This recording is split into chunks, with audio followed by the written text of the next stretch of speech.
evening, everyone. Welcome to the Tawnya Love Show, and I hope everyone is having a great Sunday. Today on 9/11, which is kind of marking a anniversary of a date where we had a lot of trauma that we kind of went through as a country and as a nation. So giving a little honor for remembering that date, that special date. And I'm hoping rather than focusing on past issues, we can all focus on forward progress and what have we learned? Where are we going? What are we choosing now? Rather than staying focused on past issues. Today, the topic that came to me, it's funny because this week I had a lot of different things kind of coming at me, and I had written this big thing in regards to people getting all upset about sports people not wanting to take a stand for the Pledge of Allegiance. And I kind of got this really fired up thing that I wrote, and I expressed how I felt.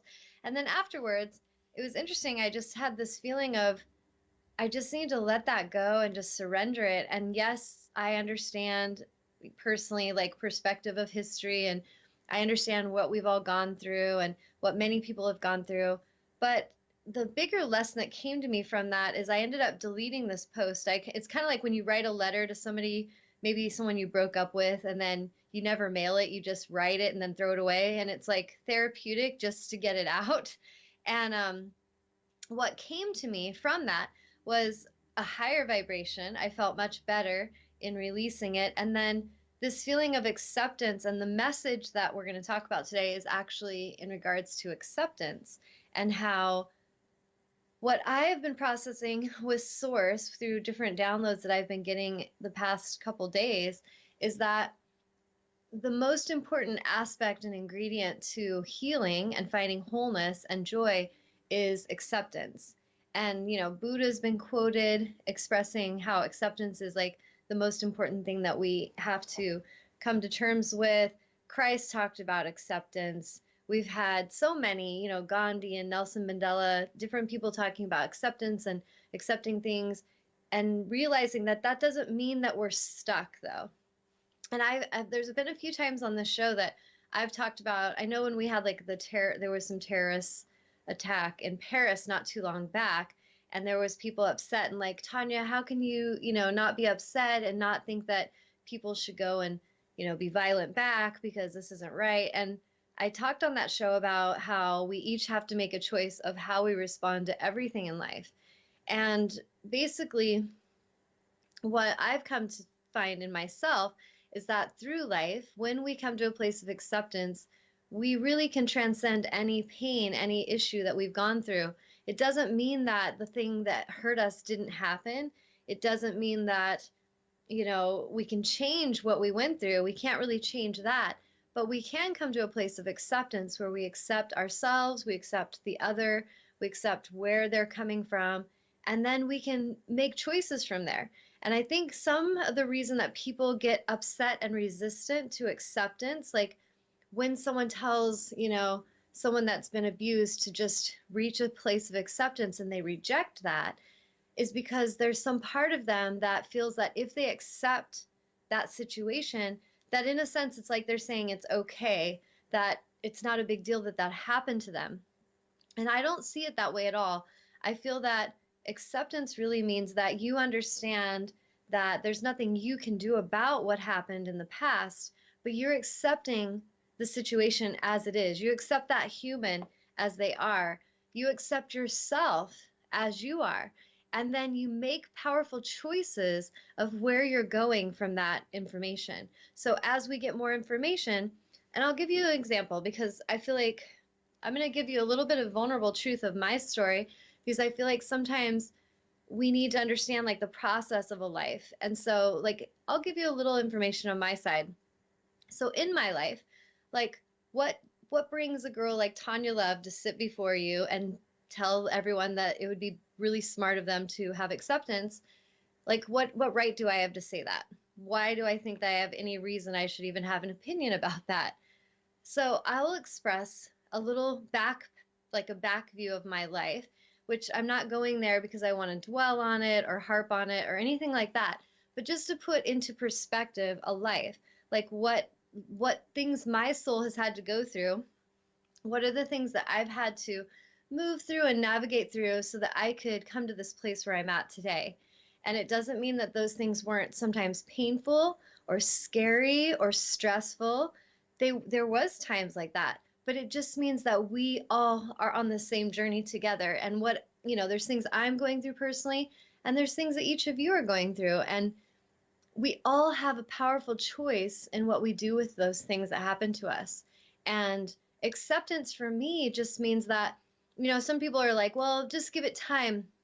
When you go through something painful, time heals all wounds. I've heard that saying.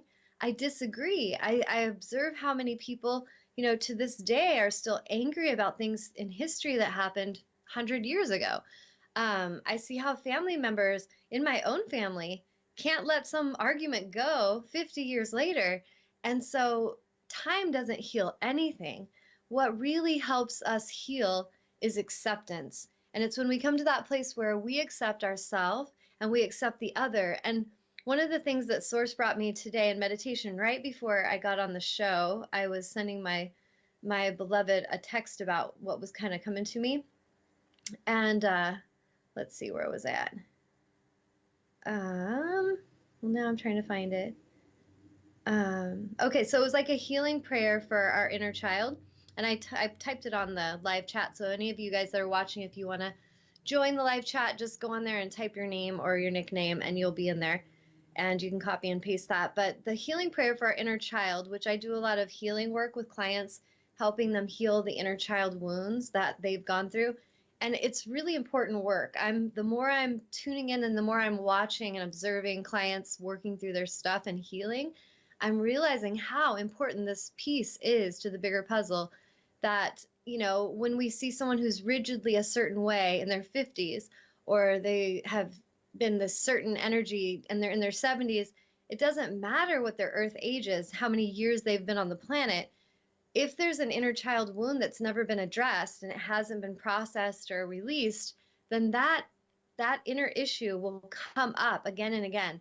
That 50-year-old will have tantrums and will be tyrannical and be insecure or threatened. And all of those energies are coming from a trauma that happened in their inner child years, or in their childhood years, that has now created this almost like a sense of a frozen inner child. If you can imagine just like having those emotions frozen inside of you and you've never really processed them or found a way to release them, this is what leads to a lot of our diseases and sicknesses and our stress and our misaligned behavior. So healing inner child issues is incredibly important work and incredibly powerful work. So the prayer that came to me was, and it's kind of like an affirmation that you can state: today, I choose to completely love you and accept you for all that you are, all that you have ever been or will ever be. I love you. I accept you. And so in a sense, it's like we're tuning in and connecting to our inner child, and we're really loving him or her. We're saying, I love you, even if no one along the journey has seemed to really get us or love us or show us the respect that we deserve. Let me start by loving you today. And when we do this, the powerful thing that shifts is that when we come to this place where we can really truly love and accept ourselves, other people around us will start to change their vibrational response to us. They'll start to also see us and want to give us more love and respect. The people who won't do that, who refuse to be in that vibration, will just kind of fall out of our life. And so this inner work is so important, because a lot of what we're attracting out here is reflective of what is not being dealt with inside. So when we're working on our inner child healing and we're coming to a place of deep self-acceptance, that is the most important place we all need to begin. And I was kind of processing, before the show, I was just listening when I was working out, and I just kind of processed the whole wisdom of what's coming through. And what Source was helping me understand is it doesn't matter if it's a drug addict. If you're a drug addict and you're day to day, you're picking up poisons and you're putting them in your body, at some level, there's some resistance within you to some form of acceptance. You're angry about something. There's unresolved issues that you're not dealing with. You're taking it out on your own body. You're destroying your own body. And the only way to heal is to accept yourself. The only way that you're going to ever stop that addiction cycle is when you can come to a place that no matter what you've been, where you've been, or who you are now, or who you will become, you're accepting that. And when we can do that for ourselves, what's amazing is it starts to create a ripple effect outside of our vibrational field, and others that are more helpful, more supportive, more loving, they're drawn in. So when we're like a drug addict, let's say, and we're treating ourselves terribly, and we're, hating ourselves, the more we're putting that hateful energy in our innermost self, the more we're attracting hateful people, destructive relationships, situations. And so when people are angry and they're like, we need to change the world and the world's terrible and it's full of crime and hate and pain. Yes, there's a lot of pain in the world. There's a lot of suffering in the world. But every single individual soul must choose for themselves acceptance of self. The world isn't going to heal magically just because we all talk about how it should heal. Each individual has to do their own inner healing work. Each individual has to love and accept themselves. The planet itself is going to thrive when we do this as a species, because as humans come to a place of deeper love and compassion for themselves and for each other, which will be the next step, then we will be more mindful and caring about how we treat the planet. So when we see people taking terrible care of the planet, destroying the rainforest, destroying water, poisoning the waters, doing terrible things that are clearly hurting the planet, and we're frustrated with that, we have to really start where it all begins. We have to go back to the simple place of inner self. We have to love ourselves. If you expect a heroin addict to treat you really well and to treat your environment really well, you got another thing coming, because someone who is putting heroin in their own body, destroying their own body, is not going to really give a shit about what they do to your environment or to you. And these have been lessons that I've really had to observe in very unique ways that Spirit's helped me see it. But each of us has an inner child that can be healed. And it isn't about anybody outside of us. That's what's so amazing and beautiful and powerful, is that anyone listening today that wants to heal can. And it has nothing to do with what anybody else is saying or what anybody else thinks of you or how good your mom treated you or your dad treated you. None of that is really important.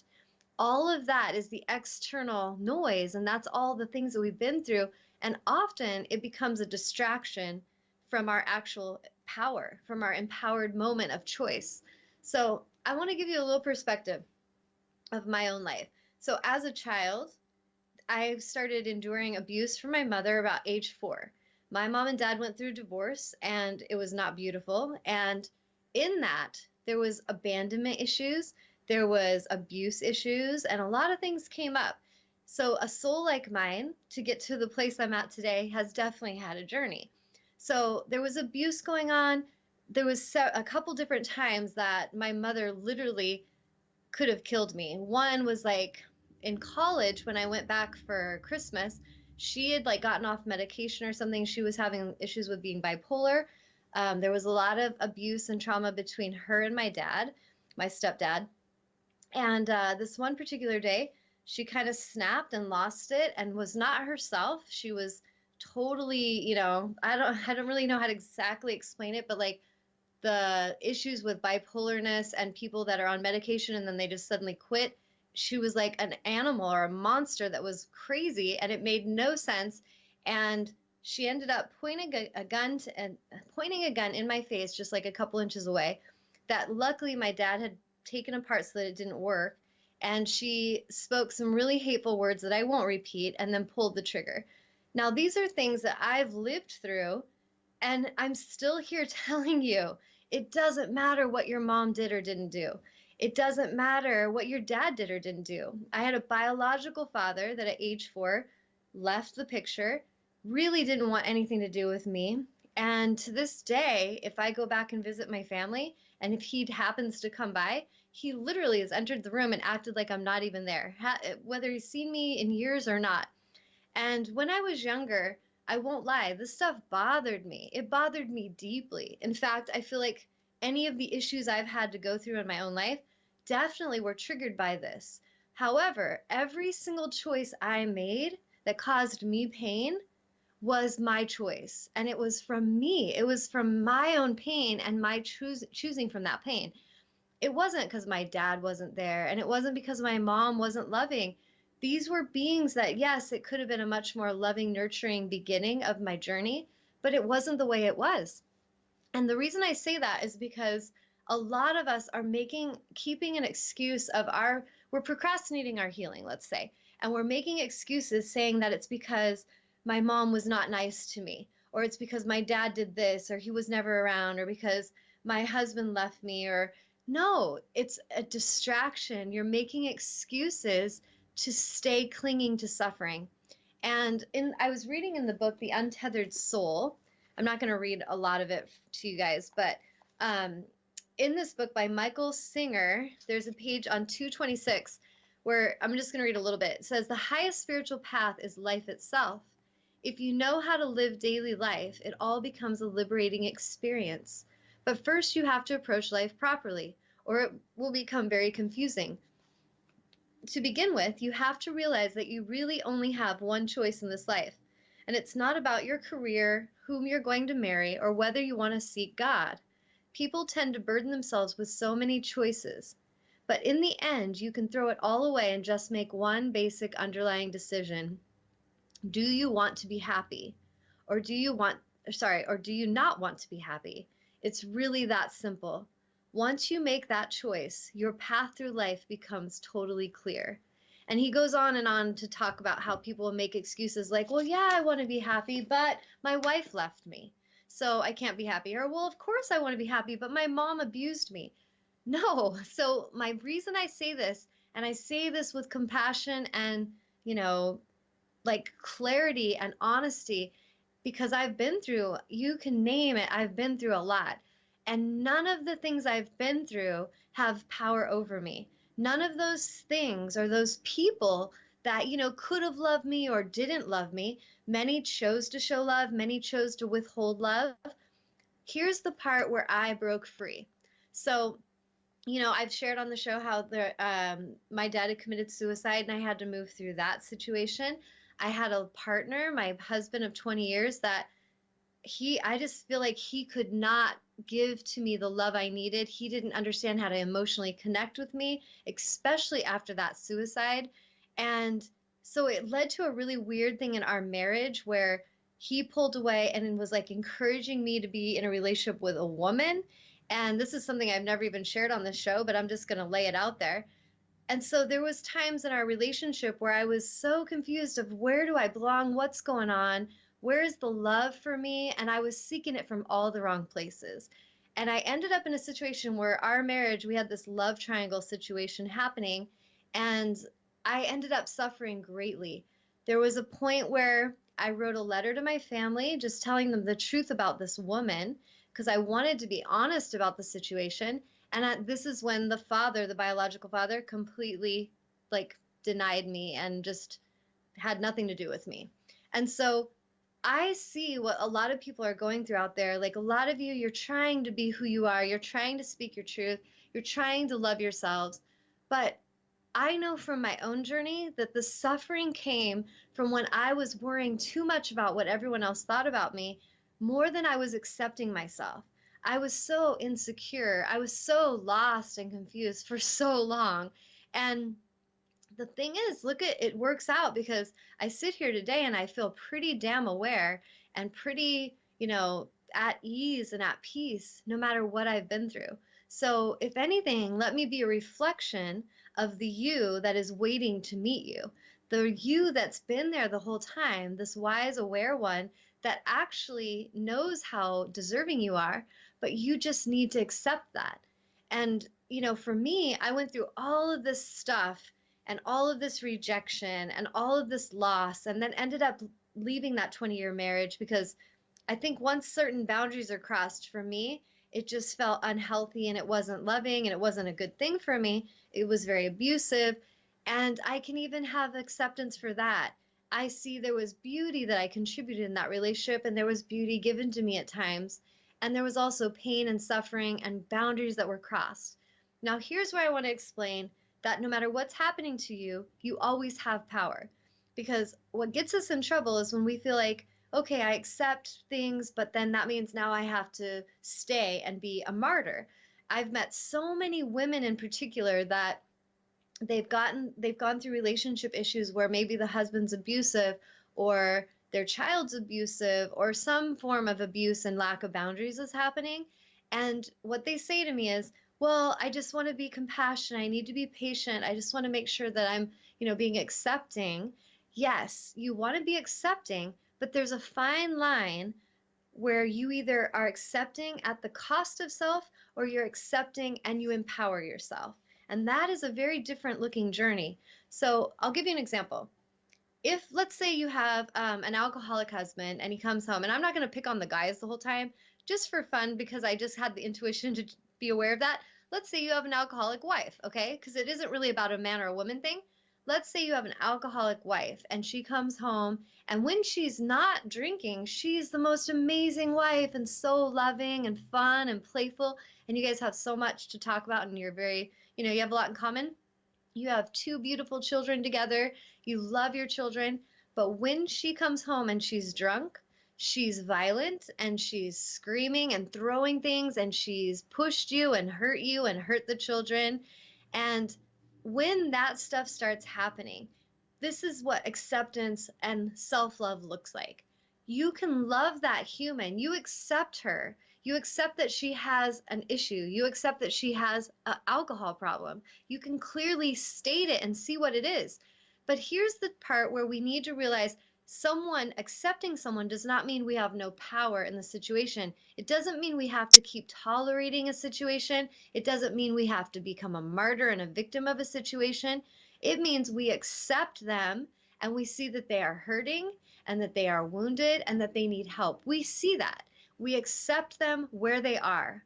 We also accept and love ourselves where we are, and we know that we deserve love. We deserve to be able to sleep in peace. We deserve to feel safe, to feel supported. This is where a soul may be encouraged to expand and explore new opportunities. This is where expansion and evolution comes into play. And sometimes for souls, it's like we won't let ourselves expand and explore and evolve until there's a lot of pain. And I feel like that's something we need to get better at as a society, individually and collectively. We don't need to wait until the bomb's going off before we actually start to deal with some situation. We want to know right away when stuff feels off, we address it immediately.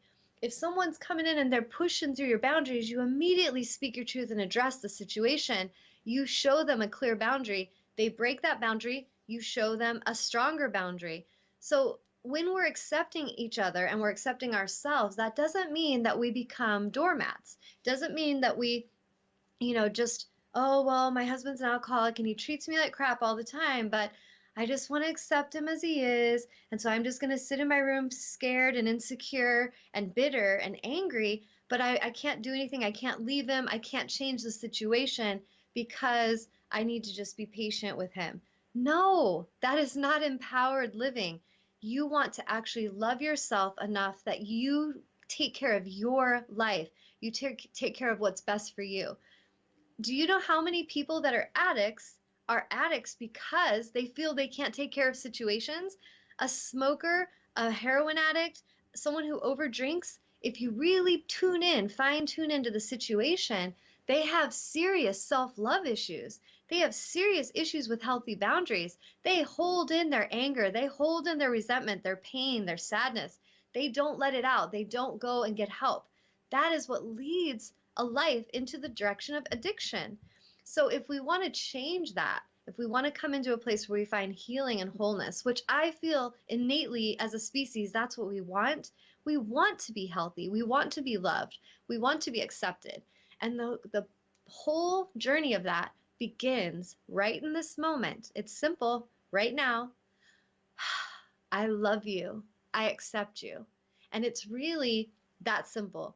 You looking in the mirror at yourself and I love you, girl, no matter what you've been through. And I've done mirror work and I've had many of my workshops where I've helped clients look into mirrors and literally connect with themselves and see themselves.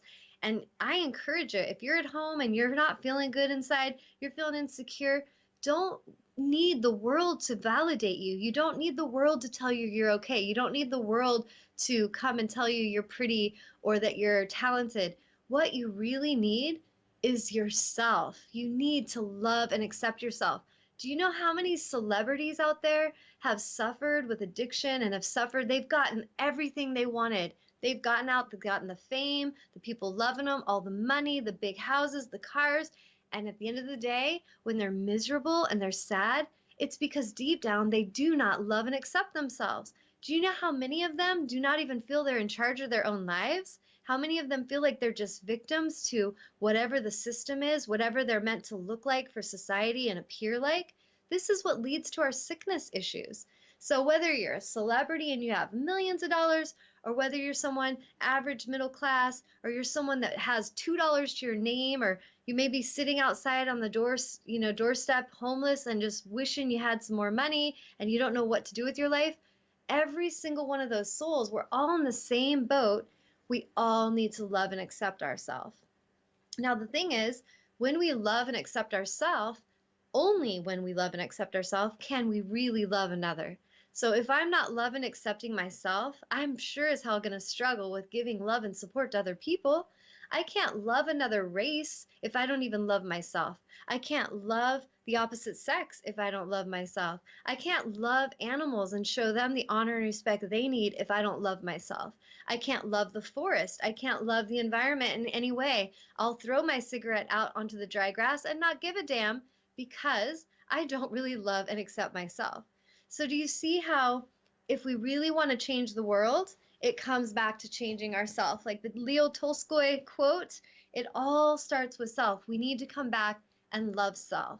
And so I'm going to pause because I've been talking for almost a half an hour straight and see if anybody has a question or a comment on all this Not magic. yet. Okay. So write in, guys.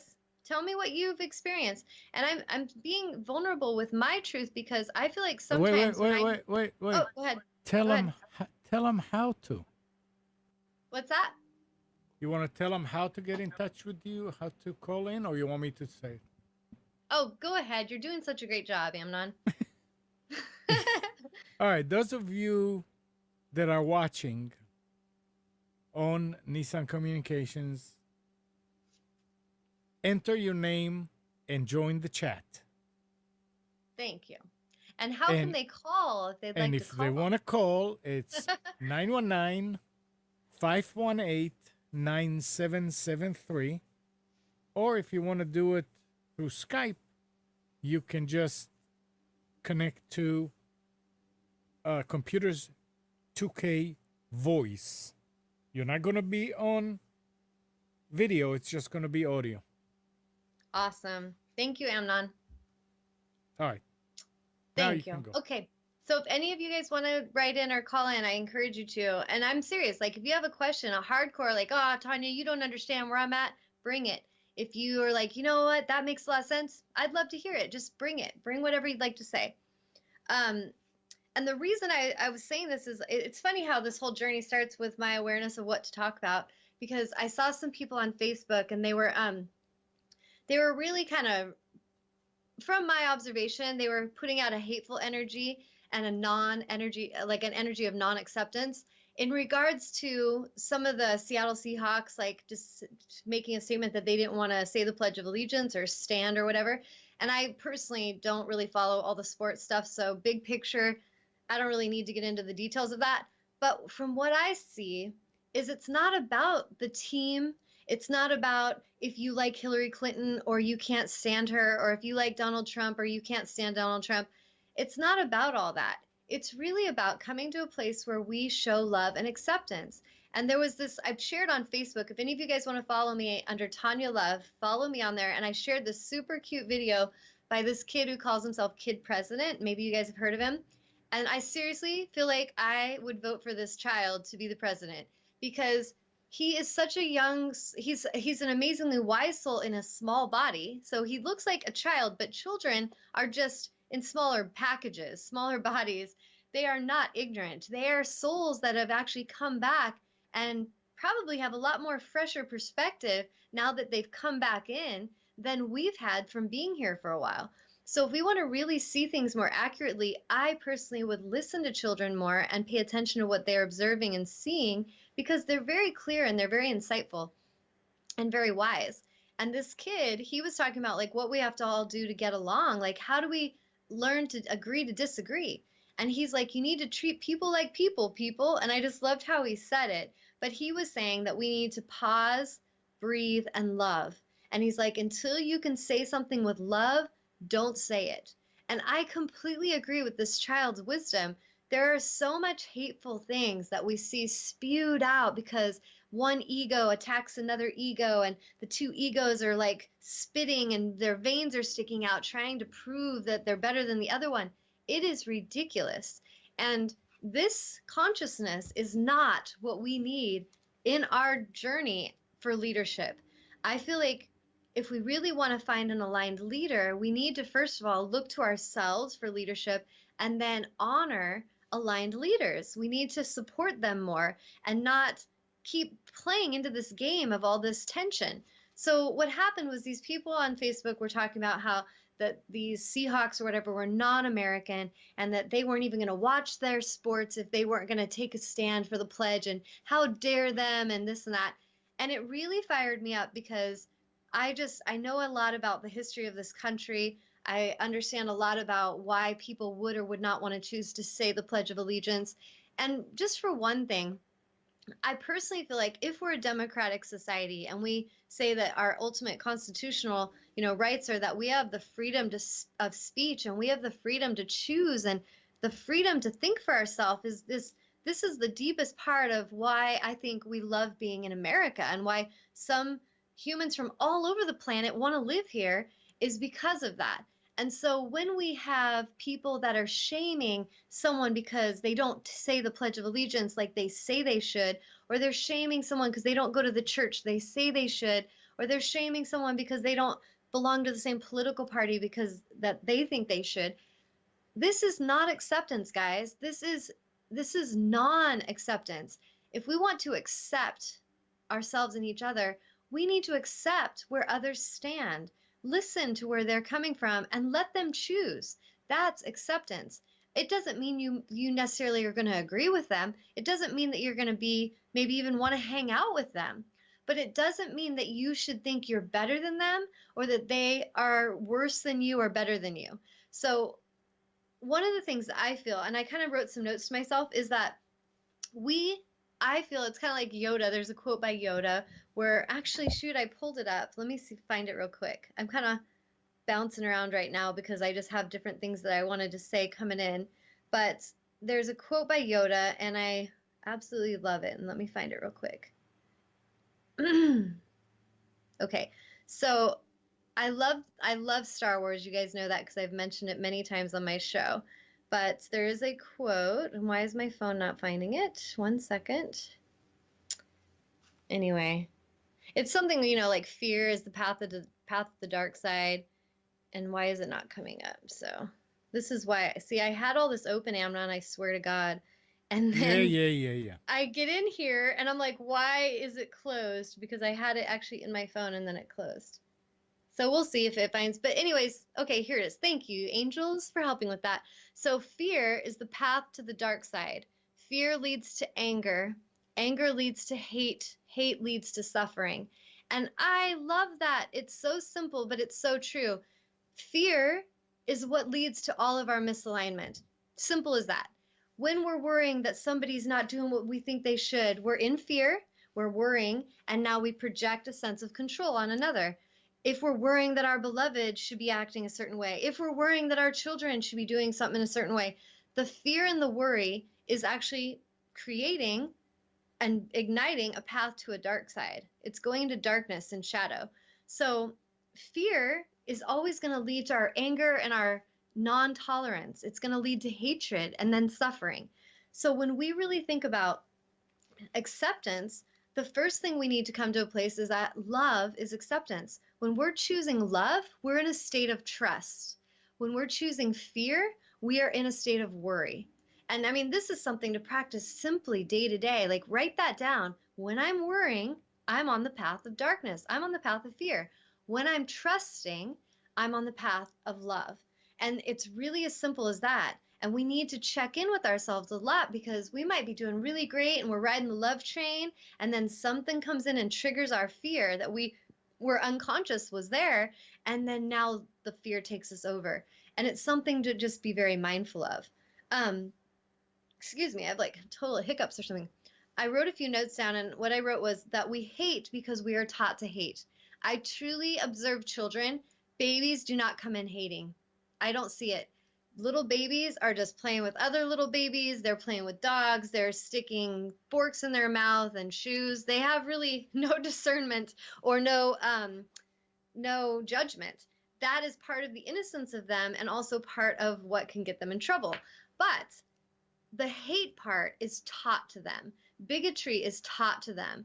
They are taught to hate the Red Sox and only like the team that their family says. They are taught that blacks are not as valuable as they are. They are taught that women are less than them. Nobody, no baby comes in with this wisdom of thinking that there's hate in them and that they should hate others. We teach that stuff. We learn it. So we are taught this, and that we are taught that all of these different races are here. We're taught to value one race above another race, which births suffering and separation, and it's all an illusion. In truth, there is only one race, and that is the human race. When we're really looking at from human species, there is one race. It's the human race. If we keep things in a broader perspective, we're going to be more closely connected to Source God.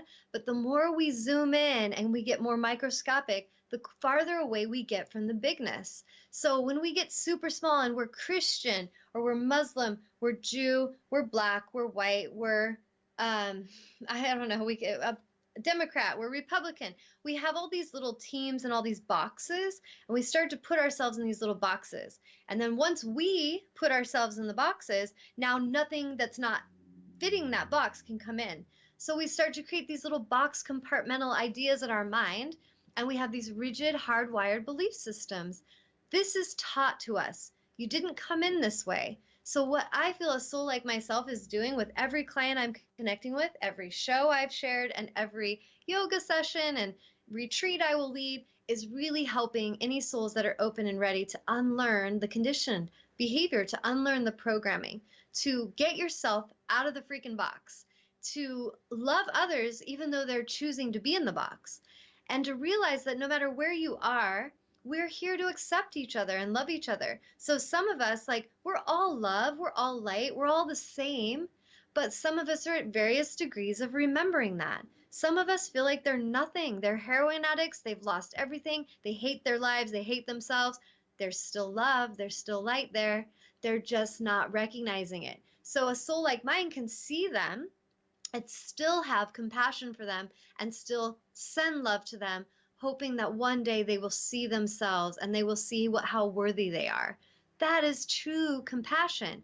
Now, at the same time, doesn't mean I have to go and get in a relationship with that person. Doesn't mean I need to start believing and trusting in their lies and thinking they're going to take care of me when clearly they can't take care of themselves. So this is where we practice discernment and healthy boundaries. And this is what most empaths really need to get their butt kicked on, because we're so loving and we're so empathic and we care so much about each other and others, but sometimes we've got it all out of alignment. We are caring so much about everybody else because deep down, we're not giving ourselves the love we deserve. We don't think we're worthy yet. And so we think we need to be martyrs or saviors or saints and save people that are suffering and falling. But really what we need to do is save ourselves. We need to heal and love ourselves. That's where it's really going to start the power in your life. We have to start with self. We can't keep procrastinating and putting all of our energy into other people and blaming other people for our problems, because that is really not empowering us and it's not helping us. So back to our focal point, there's one race, the human race, and I think even going bigger, I want to go bigger because I've seen a lot of animal cruelty lately. I've seen a lot of videos of how people are torturing animals for fun. I've seen this one video disturbed me so bad. It was these three teenage Asian girls kicking this puppy and stepping on its head. And like, it literally made me sick to my stomach.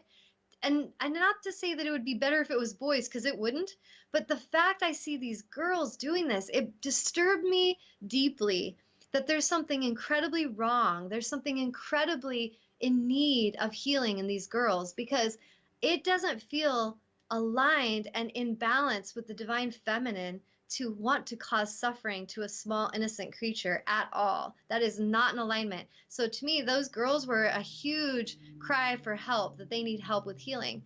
But I've seen all this unjust behavior to animals, to the environment, and things like that. And so I want to go even bigger, that all life matters, all living beings. We are living beings. Amnon, me, the tree outside, the grass, my dog, my cat, my neighbor. All of us are living beings. We all matter. We all are one. We're all life. And so how I treat the environment is a reflection of how I also treat myself. How I treat others is a reflection of how I treat myself. How I treat an animal, a reflection of how I treat myself. So if I can heal and love myself, that's where we begin. Let's come back to that again and again, because I really want this to be so crystal clear that in order for us to heal, in order for us to empower our life and better our life, it has to start with self-love. It has to be, boom, right here. No blaming people, no saying it's their fault. All those girls lied to me and cheated on me. All women are hateful. I can't trust them. No, it's here. You got to come back, love and accept yourself. You can't be blaming anybody. So when we remember that all life matters, that we are living beings, and when we start to live from that place of truth, and we start to love ourselves like a living being that matters, we are going to then share that energy outwardly with everything we connect with. We won't be able to help but do that. So we're going to care about that butterfly. We don't want to hurt it. There's a spider. We're not going to freak out in our fear and paranoid panic attack and go hit it with a shoe. What the hell? It's a living being. Why are you going to do that? Now, when we're not in our awareness, though, and when we're not loving ourselves, and when we're programmed to be in fear, we're going to hit the spider. We're going to want to shoot the guy on the other side of the fence who's not from our country. We're going to want to exile and hurt and publicly humiliate the woman who doesn't come to our church or our women's club. We're going to be hateful, and we're going to create a lot of suffering and a lot of problems. And if you look around, we've done a pretty damn good job of that. So how do we clean up the mess? Self-love. That is the simple solution. Self-love is going to clean up the mess. And we can't clean up the neighbor's mess. We can't clean up our kids' mess. We can't clean up our partner's mess. All we can really do is focus on healing ourselves and loving ourselves and cleaning up any mess that's in here. From that place, we're going to make empowered choices to evolve and expand. And in that evolution, we will continue to rise higher and higher and higher in consciousness and in life situation. And that is how it's going to happen every time. So I'm going to pause again, see if there's any feedback. And I need to drink water. No feedback? Nobody's talking? Nobody's talking. Come on, guys, bring it. Okay, so let me flip my page. Oh, I wrote some more notes. So back to, I watched this thing on Facebook. There was a brilliant video that I shared on there. If you guys go on today, you might be able to see it still. This video that I can't even remember who made the video, but it's basically on the DNA, like testing people's DNA. And what they did is they had this room full of people, and they invited them in the room one at a time, and they asked each one, like, you know, where do you think you're from, and your religion and your race and all this, and you know, is there anybody you really don't like? And they had a lot of opinions. And some were like, yeah, I know I'm totally German and only German, and I really can't stand people from India. Or one person's like, you know, I'm English, totally English. My family lineage, we're pure English, and one country I can't tolerate is Germany. And they all had these different opinions about places and people they couldn't tolerate, and where they knew they were pure blood of something. And so they had these people ask them, do you give us permission to do a DNA test on you and just let you know about your DNA and your history and your lineage? So they all said yes. And they ended up bringing the results back. And many of them, the beings that they actually couldn't stand or they hated them, like one girl actually said She hated people from Turkey. And then she's like, well, not the people, just the government.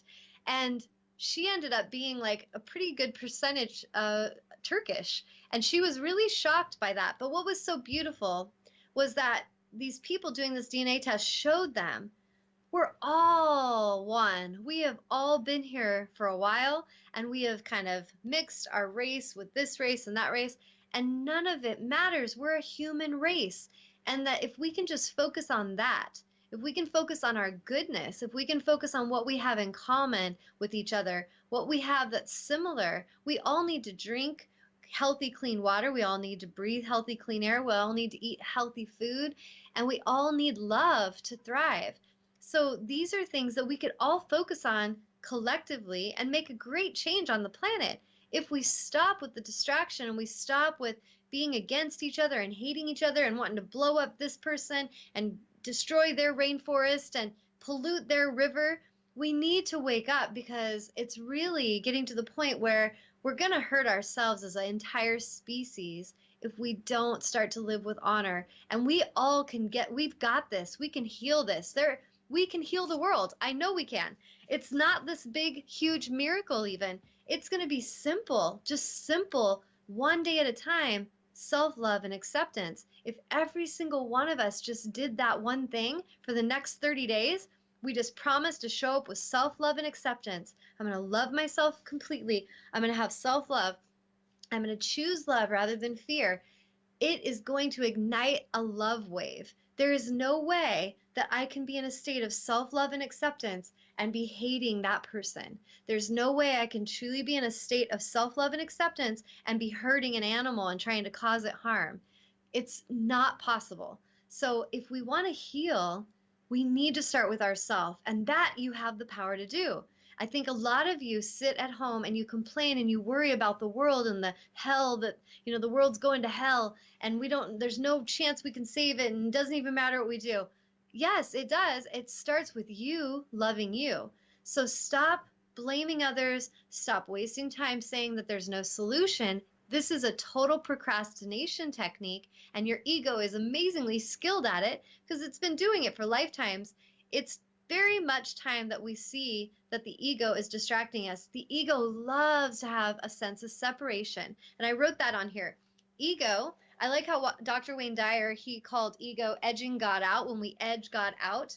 And the way I wrote it was edging out our God self, because we're all connected with Source God.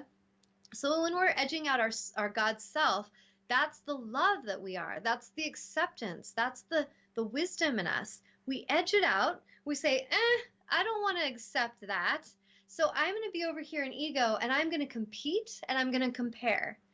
That is when we cause suffering. And if you check in with yourself, no matter what it is you're doing, when there's suffering, you're in ego, you know it quickly. This is where we're going to be able to wake ourselves up, is through awareness. We can sense it because we know we're competing with someone or we're comparing with someone. We're competing with ourselves or we're comparing with ourselves. We might be competing with our old self 20 years ago and we're comparing to that.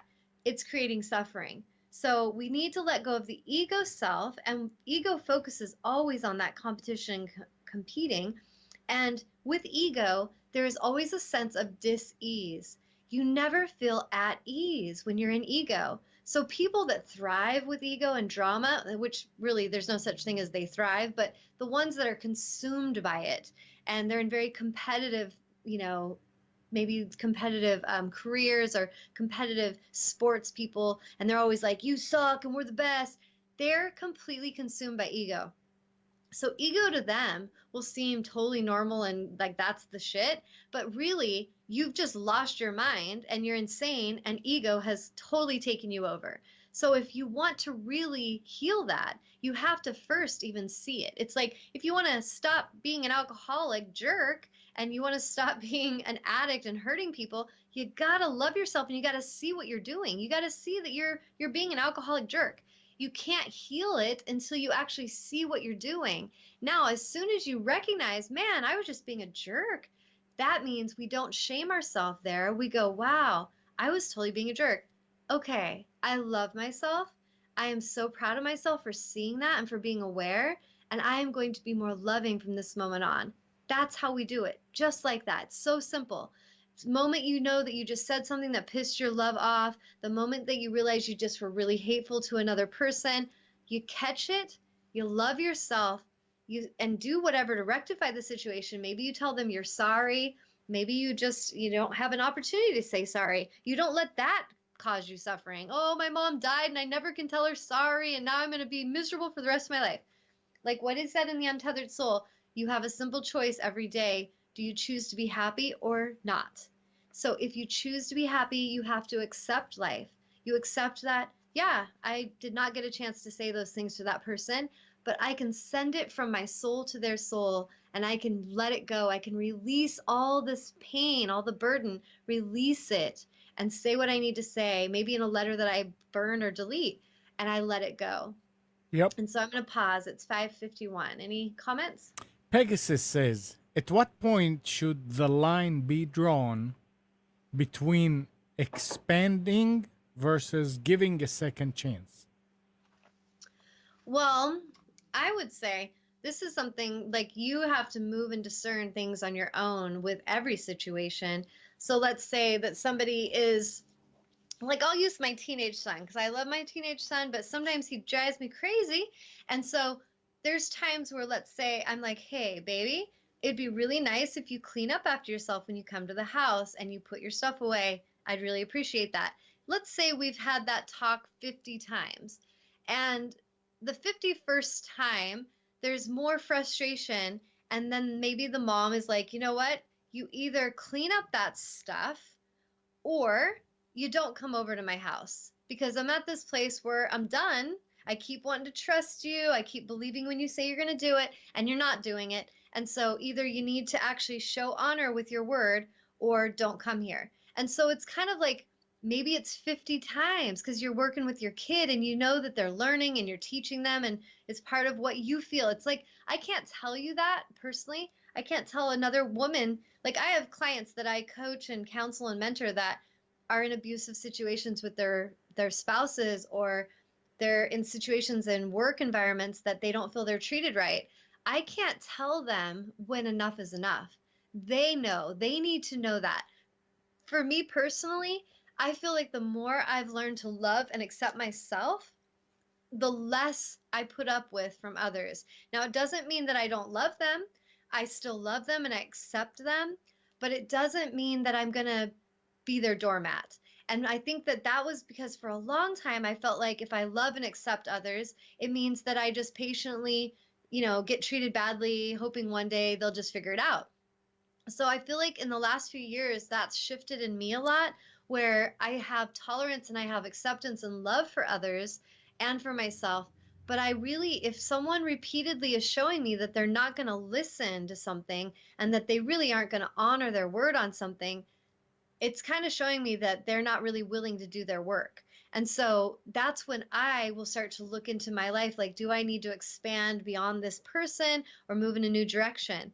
Now, that's up to each individual, though. Like I said, I was in a marriage for 20 years where I was not treated well, but there was times where it was loving and beautiful. I mean, you're not in a marriage where it's all bad, but there's sometimes where the good stuff that's beautiful that keeps you there is amazing. But then when it's bad and it's really bad, that's when you start to suffer, when you feel like you don't have a voice, when you feel like there's nothing you can do. This is where it doesn't even mean something's forever. Like, there's times that there's couples that they part ways for a few years, they grow up, they learn their shit, they find each other again and they figure it out and they're happily blissful and more accepting of each other. There's times where maybe children, I mean anyone who's had children, I love my children, but I'm sure, and even my parents, there's probably things that we did that they were just so irritated with. There's a process where those children will grow up and learn more of a perspective of where the parent was coming from. Like for me, when I had children, I felt more of a aware perspective of what my parents felt like at times in a way that I didn't even fathom before. Like I had compassion, but I couldn't really comprehend the suffering of mother and what she was going through and working hard. And you know what I mean? So like a lot of life, we're going to learn from the journey, but we can come to this place where we accept ourselves right now. And when we love and accept ourselves, it takes away the pressure and the fear of what another's going to choose.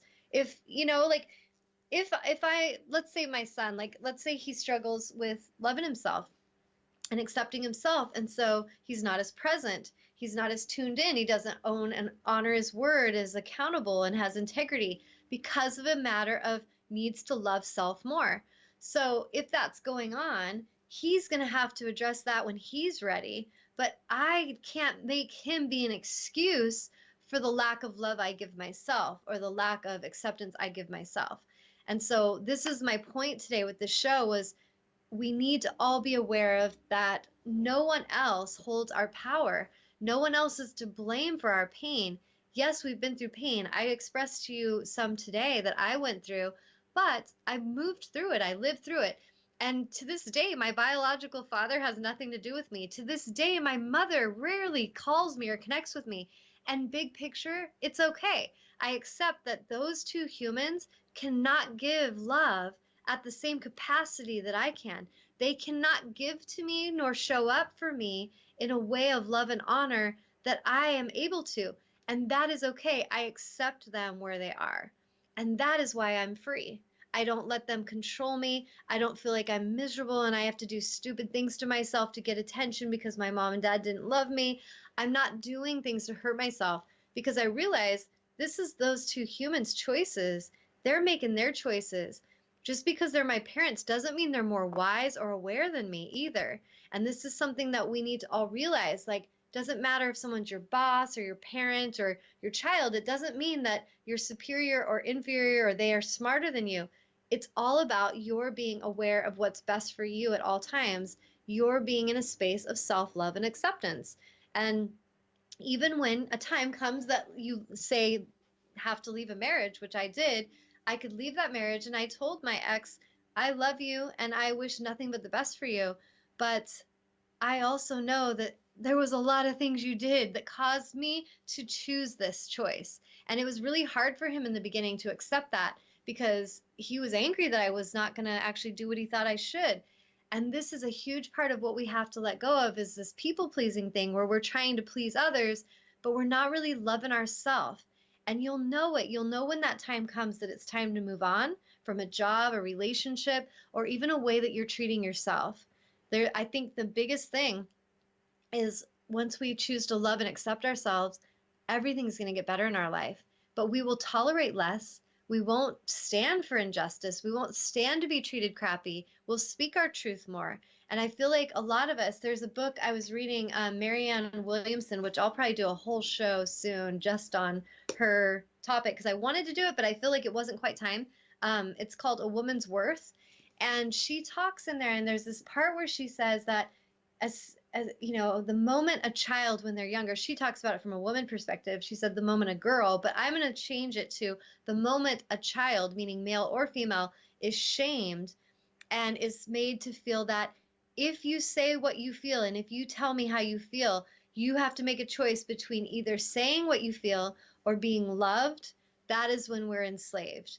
And I feel like this happens to a lot of us. And a lot of us as parents do this to our children.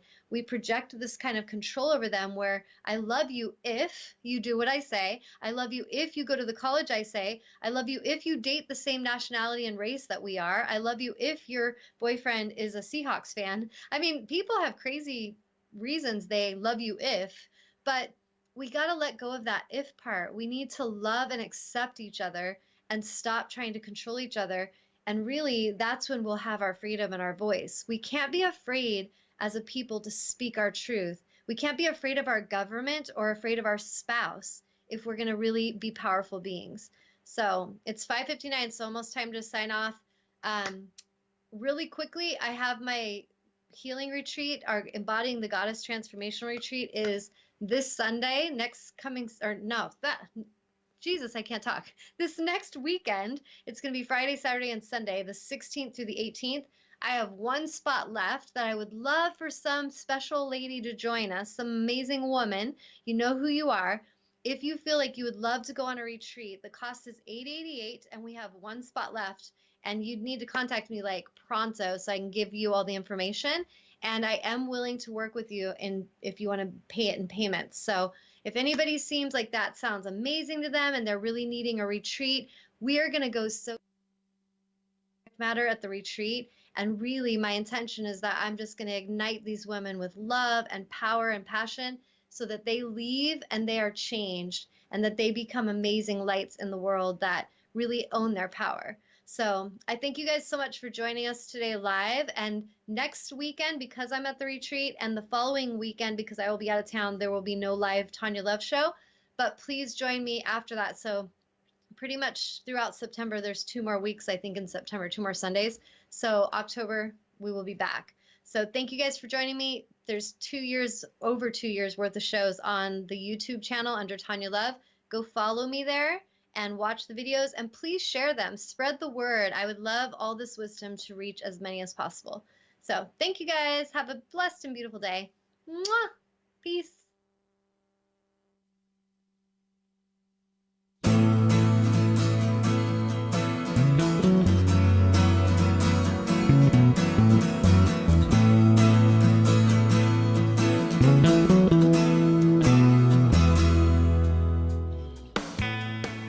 You are tuned to the Nissan Communications Network.